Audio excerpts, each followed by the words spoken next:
Asal mula saya berkenalan dengan perbankan, dulu ayah saya punya usaha di bidang material, leperansir barang bangunan. Sewaktu 98 krisis sampai 2000. Waktu itu ayah saya alhamdulillah bisa melunasi utangnya di bank. Alhamdulillah berkat ibu saya. Makanya sebagai pengusaha ini, kunci sukses kita salah satunya hemat. Kedua, gigih. Ketiga, tawakal. Jadinya ketiga waktu itu sayalah yang meneruskan, karena adik-adik saya tidak ada yang meneruskan. Berkecimpunglah saya di situ. Sesudah krisis itu kan dana tidak ada.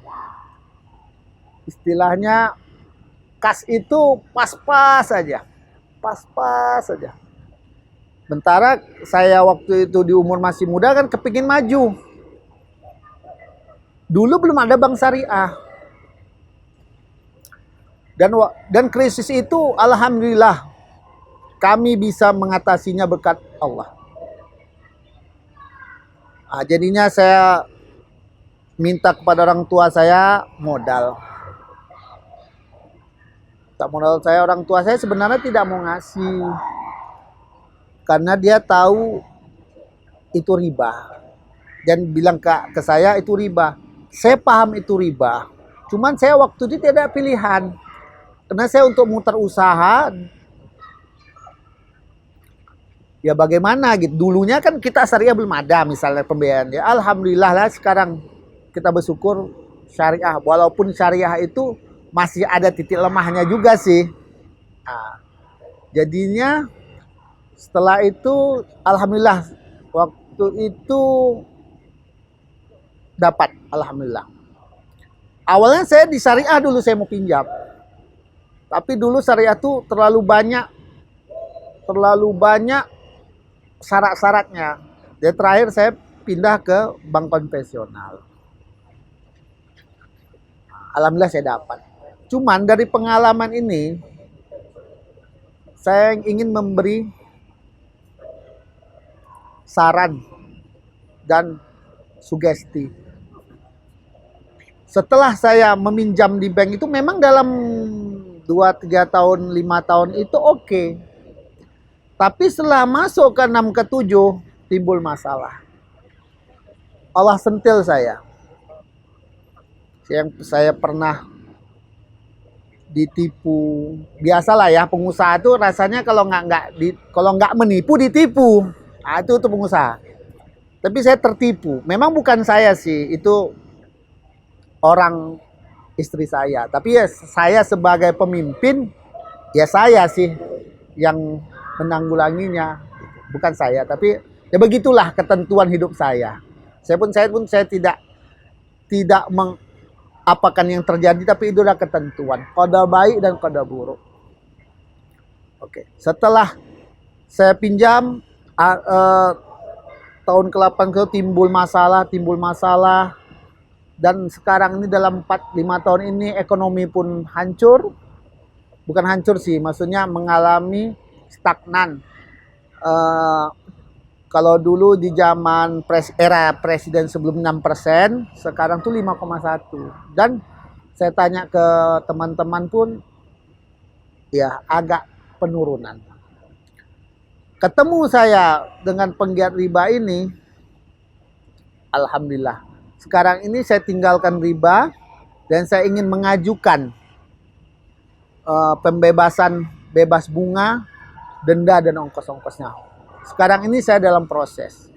Dan mulai sekarang ini 90% saya udah tidak memakai asuransi, tinggal 10% lah. Mulai pelan-pelan saya kurangi. Nah, dan saya rasa harus 10%-nya harus selesai tahun ini. Karena apa? Allah telah melarang. Apabila larangan itu diberikan kepada kita, Itu ada suatu ketetapannya. Dan memang Allah itu cinta sama kita. Karena apa? Dikasihnya. Dikasihnya cobaan sama saya. Dikasihnya problematika hidup sama saya. Setelah saya sadari bahwa senang memang begitulah hidup. Ada susah, ada senang. Tapi yakin, bila kita ikuti perintah dia, yakinlah, apa yang kita mau dia kasih.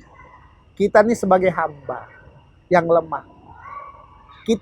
Kadang kita begini ya, percaya kepada yang nampak, tak percaya kepada yang tak nampak. Itulah iman itu tadi.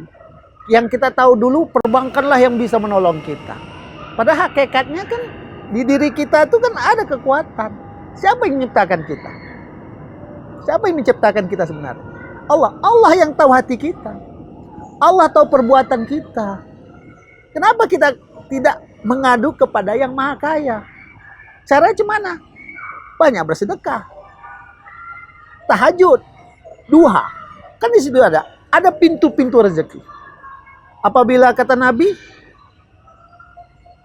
bersedekahlah. Sendi-sendi kita pun, sendi-sendi kita dalam tubuh ini pun ada sedekahnya. Kata Nabi, apa? Itulah tadi, sholat duha. Setidaknya 4 rakaat. 6 rakaat. Kalau mau bagus 12 rakaat. Yakinlah. Sholat duha, sholat pembuka rezeki. Sudah kita melaksanakan sholat duha, bersedekah kita, bangun malam. Yakinlah. Apabila kita berniat ingin melunasi hutang, yakinlah Allah akan bantu kita. Tapi kalau kita tidak berniat, Allah pun tidak akan membayar. Alhamdulillah, semenjak saya meninggalkan riba, pikiran saya jadi tenang. Tidak ada beban. Saya hanya mengikuti perintah Nabi. Ingat kata Nabi, bertakwalah kamu, engkau akan dikasih Allah. Yakinlah itu, teman-teman.